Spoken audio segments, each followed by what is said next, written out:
මගේ ගෙදර මගේ කාමරේ නිදාගෙන සිටි තාත්තා දැස් නොයොරම නිදාගත්තේ ඇයිද මගේ තාත්තා බන අසා බන මෙනෙහි කරමින් නිසල වූ මගේ තාත්තා ආයෙ නොවෙන්නම කොහේ ගියාදෝ මගේම තාත්තා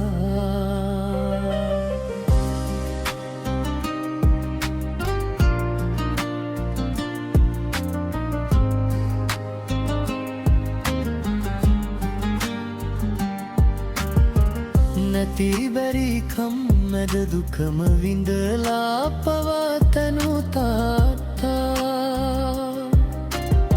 කුසට ආහාරක් නොගෙන මුදලක් අපට ඉතිරි කළ තාත්තා අලුත් ඇඳුමක් නොදැඳ මගේම ඇඳුම් ඇඳි තාත්තා ගණේශ නානායක් කාරණාමය ගම පුරා බැබල වූ මගේ තාත්තා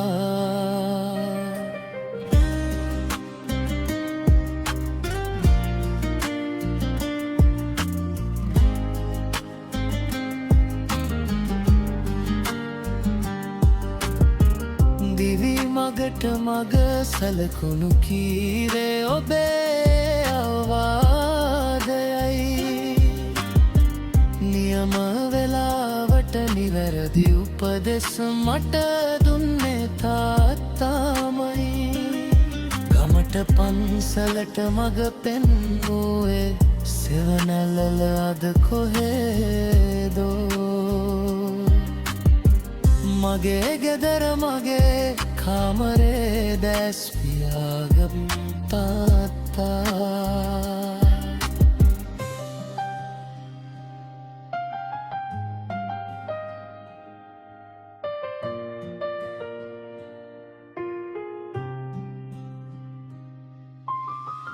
ඔබ ගිය මගෙහි නොසැලී යන්නට වරම් දෙන්න තාත්තේ ඔබේ ලේ උරුමය පසන් භාග්‍ය පුතුට පෙනෙන්න තාත්තේ නානායක් කාරණාමය නවේ රඳවමි මා තාත්තේ මගේ ගෙදර මගේ කාමරේ දැස් පියාගත් මගේම පණ ඇති තාත්තේ